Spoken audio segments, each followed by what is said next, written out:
mulai semakin lupa-lupa hari karena kita setiap hari sekarang ya akan ketemu di acara Rumpi No Secret. Wah.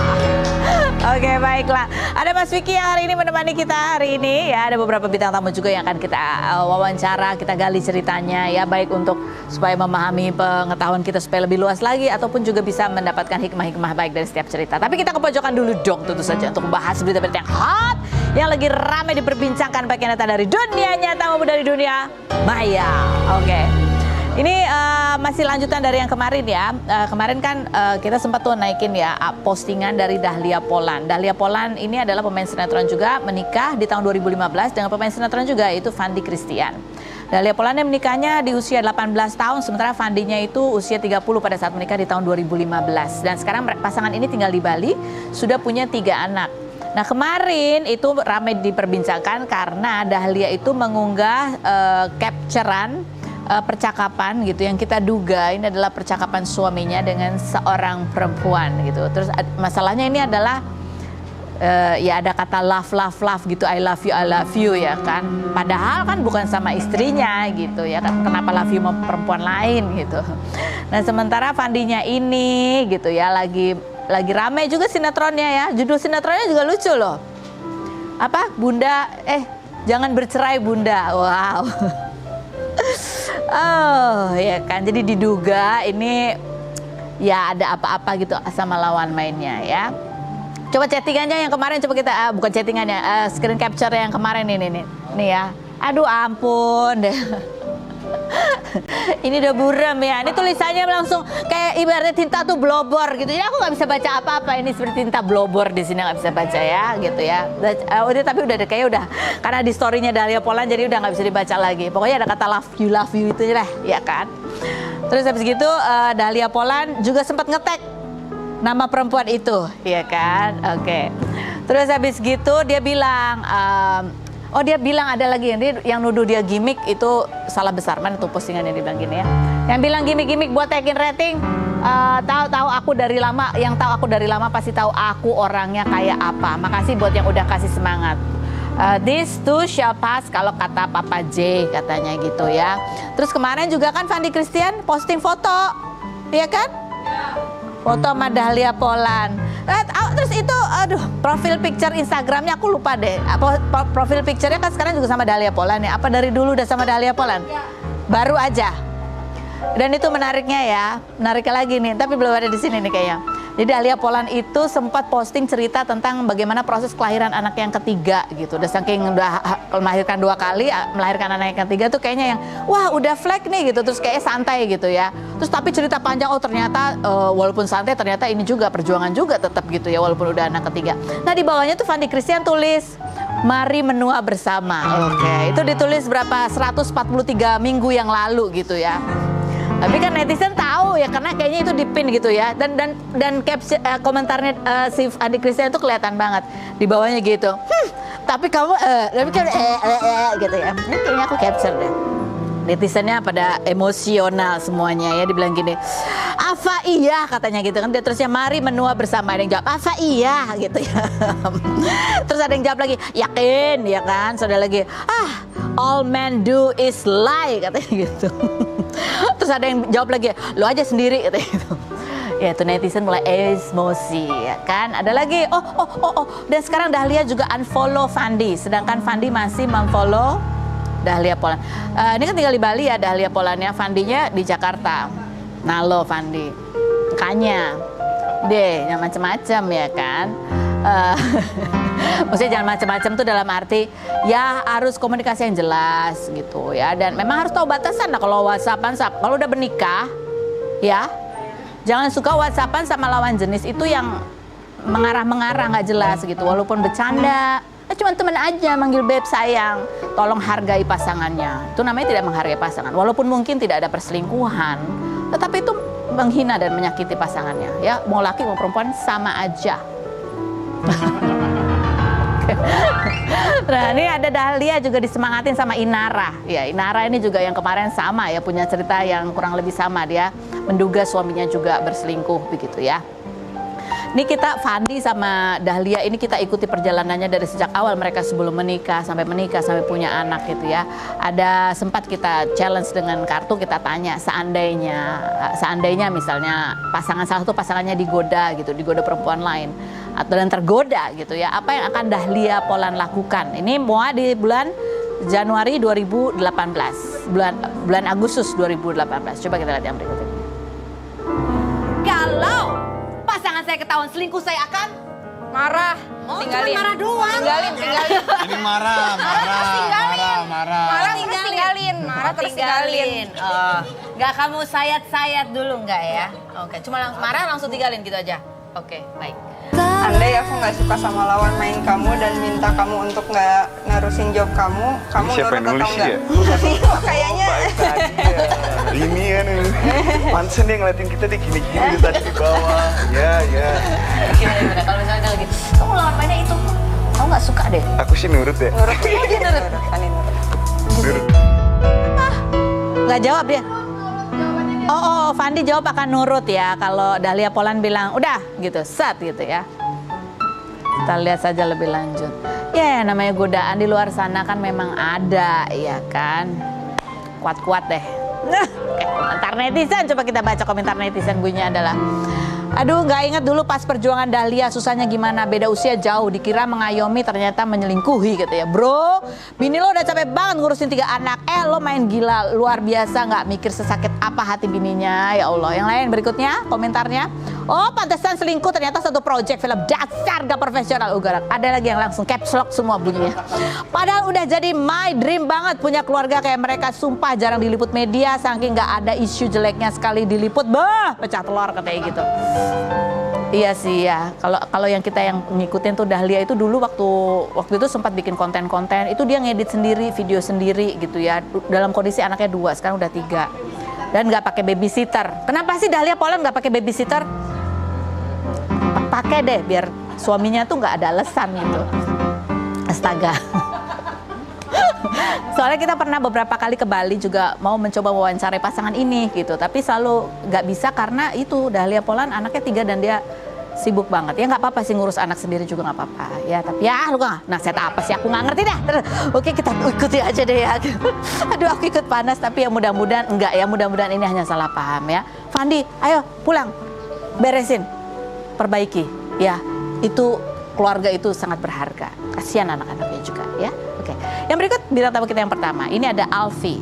Ini salah seorang, aku nggak tahu ini masih atau udah enggak ya, mantan karyawati di sebuah perusahaan di Cikarang yang kemarin ramai bahwa ada sekarang ini modus-modus gitu ya, karena beberapa bentuk kerjasamanya adalah bentuknya kontrak outsourcing yang perlu diperpanjang 3 bulan gitu ya, sehingga itu membuka peluang untuk praktek-praktek pemerasan secara ini ya, yang mengarah kepada pelecehan gitu ya, pelecehan seksual. Alfi adalah salah satu yang bisa speak up dan menunjukkan bahwa ya apa yang harus dia hadapi ketika dia menginginkan misalnya naik jabatan atau ini, itu bukan dilihat semata dari kinerja, tetapi juga dari syarat-syarat lain gitu, sehingga dia ini juga sempat viral gitu. Seperti apa kisah Alfi? Kita lihat profilnya berikut ini. Baik, kita sudah bersama dengan Alfi dan salah satu kuasa hukumnya ini Pak Untung ya, Pak Untung gitu ya. Alfi tadi cerita bahwa salah satunya yang akhirnya membuat dia bertekad melaporkan itu adalah karena ketika dia beberapa kali menolak ajakan atasannya ini ya, yaitu adalah untuk pergi berdua, tanda kutip gitu ya, nggak jelas kemana, pokoknya nggak mau kalau ada yang lain-lain, hanya berdua aja gitu ya. Akhirnya Alfi merasa bahwa atasannya ini mulai mencari-cari alasan supaya Alfi tidak diperpanjang kontrak ya. Padahal tadinya memang Alfi sudah akan diperpanjang gitu ya kontraknya. Betul. Jadi dia istilahnya menjegal gitu ya. Iya. Salah satunya dengan menggeledah tas kamu tanpa adanya kamu di situ. Iya, tanpa persetujuan dari saya, Mbak. Tanpa persetujuan Iya. kamu. Dan kamu sudah bekerja di sini selama 6 bulan ya? Hampir 6 bulan. Hampir 6 bulan. Oke, dan ini memang perpanjang kontraknya tiap 3 bulan ya? Iya, Tiap per 3 bulan, 3 bulan. tiap 3 bulan. Ini ada salah satu ya Alfi pernah menunjukkan ini, GG perusahaan di Cikarang diduga syaratkan staycation untuk karyawati yang ingin perpanjang kontrak begitu ya. Kita udah baca gitu ya beberapa ini modus-modusnya gitu ya. Nah ini viral, perusahaan di Cikarang diduga mensyaratkan staycation untuk karyawati yang ingin perpanjang kontrak. Ini ada lagi. Buat para wanita pekerja, yuk semangat, jangan takut lapor, jangan mau dilecehkan atau direndahkan karena harga diri wanita sangatlah tinggi. Kita berantas para lelaki hidung belang, gitu ya. Viral perjuangan buruh pabrik, gitu. Nah, ini kan banyak yang mengatakan bahwa praktek-praktek seperti ini bukan cuma 1-2 gitu, ada beberapa. Iya. Sebelum kamu kerja di sini gitu ya, apakah kamu sudah dengar? Iya, dari teman-teman banyaknya ceritanya kalau si Pak manajer itu emang udah nggak aneh, emang kelakuannya kayak gitu. Jadi khusus satu orang itu? Iya, jadi yang menurut dia good looking, yang menurut dia mungkin cantik, ya sama dia dideketin gitu, Mbak. Terus ada yang cerita nggak kalau misalnya dideketin dan ditolak, apa yang terjadi? Ada yang cerita? Ada katanya. Ya pernah sempet jalan, tapi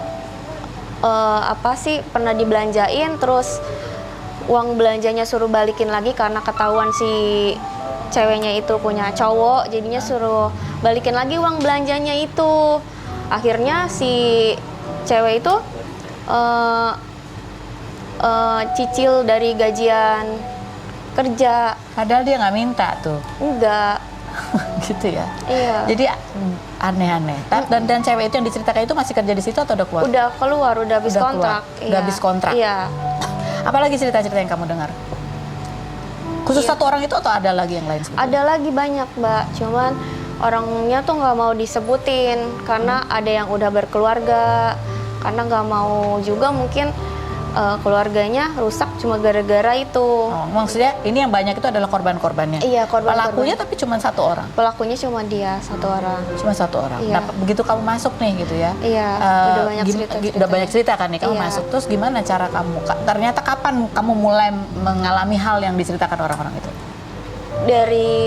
Dari tiap aku kerja kan, kalau satu shift itu ketemu itu dia selalu kayak nanyain kapan jalannya gitu, kapan makan berduanya. Ya udah, aku akhirnya ya ayo, tapi aku ayo mau bareng-bareng gitu sama teman-teman. Aku sebutin yang ini yang itu, dia nggak mau, katanya nggak mau, nanti lemes jadi kemana-mana kata dia gitu.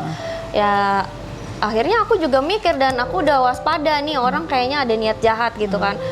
Kalau berdua apa sih, Mbak? Ya kalau bukan ini, makanya aku. Dan ini kaitannya dia adalah atasan begitu kan? Iya, aku kok hanya menghargai dia sebagai atasan.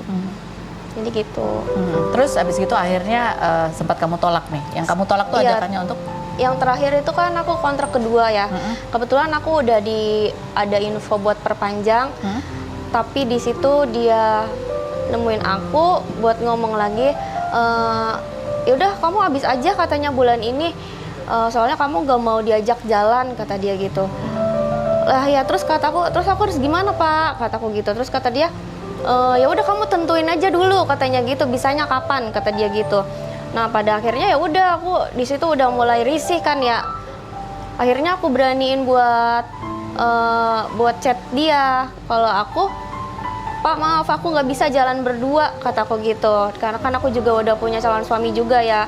Terus sama dia dibaca doang. Nah di situ dia kayaknya mulai kesel. Jadi nyuruh bawahannya, nyuruh leader buat periksa-periksa tas lah tanpa sepengetahuan saya. Oke.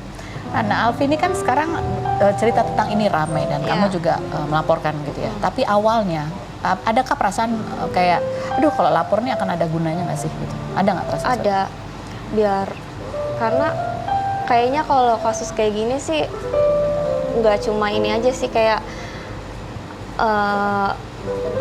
ini udah kayak rasa pelecehan aja gitu buat perempuan. Jadinya aku yaudah buat belain diri aku sendiri sama buat kaum wanita juga pelajaran kalau misalkan ada atasan yang seperti itu tuh harus mau nolak gitu, jangan takut gitu Mbak. Dan ini kan nggak mudah, tapi kita lihat ini viral gitu ya, viral gitu. Apakah kamu juga menjadi bagian sehingga berita ini viral gitu? Emang kamu mencari cara supaya gimana sih caranya supaya ini menjadi perhatian banyak orang? Awalnya aku juga nggak nyangka sih sampai seviral ini. Awalnya aku cuma lapor aja gitu, Kamu lapor ke calon suami aku, terus calon suami aku ada itikat baik buat minta klarifikasi si atasan itu, tapi si atasan itu nggak mau, akhirnya ngeblokir. Ya udah akhirnya kita lapor. Lapor ke lapor ke anggota DPRD waktu itu. Nah, ya udah akhirnya ada katanya ya udah kamu sekalian aja katanya lapor, sekalian saya bawa media katanya gitu. Ya udah akhirnya aku mau. Jadi kamu melapornya ke anggota DPRD. Ini Iya. kamu kenal atau nggak kenal? Nggak kenal. Kenapa bisa keidean lapornya ke anggota DPRD? Karena aku bingung mau lapor kemana gitu. Karena kalau ke situ kan udah pasti responnya cepet ya. Iya gitu Mbak. Oke. Dan ternyata memang responnya cepat Iya, dan ini menjadi karena- viral. iya. Kalau bergabung dengan Pak Untung sendiri dari sejak kapan ini sebagai tim kuasa hukum? Iya, bergabung dengan kita sebagai kuasa hukum setelah adanya laporan, kemudian kebetulan itu dari teman-teman tim kuasa NYDP. Sebelumnya kan kita belum sebagai kuasa, saat melapor belum ya. Jadi sesudah melapor baru ada ya? Sesudah melapor Oh, oke. baru kita Oke. siapkan teknis. Ini kalau boleh tahu ini kalau misalnya dilaporkan menggunakan pasal berapa, ancaman hukumannya berapa? Ini kan karena ini memang bentuk pelecehan seksual. Cuman Betul, betul. kan orang kadang-kadang melihatnya dari seolah-olah ada yang berat, ada yang ringan gitu ya. Iya. Tapi ini kan bagian dari juga masalah pelecehan di tempat kerja gitu Iya. kan. Berapa sih ancaman hukumannya? Ya, jadi perlu saya sampaikan bahwa ini kan pasal 5, pasal 6, Hah? Undang-Undang 12 2022. Ini undang-undang baru. Iya. Undang-undang baru. Tetapi apa namanya? Justru di sini juga kita menguji bagaimana pihak kepolisian menegakkan undang-undang yang baru ini. Ada hukuman ini ya, pidananya? Pasti ada. Berapa tahun? Kalau terkait dengan itu kan ada yang kemudian 9 bulan, kemudian kalau 5 dan 6 itu menjadi 1, itu lebih Lebih tinggi lagi? lebih tinggi lagi hukumannya. Tapi ada satu yang perlu diingat dan itu sudah terang dan jelas. Pasal 335 yaitu? terkait dengan perbuatan tidak menyenangkan. Di saat Mbak Alfi atau klien kita digeledah tanpa sepengetahuan, kemudian terpergroki apa nama bahasanya? Ya, ketahuan. Dipergroki lah ya sama Mbak Alfi. Ini kemudian itulah telah terpenuhi unsur maksud kita Oke, seperti jadi itu. ada banyak sebenarnya kalau Iya. mau dicari-cari celahnya yang mana Iya. begitu ya.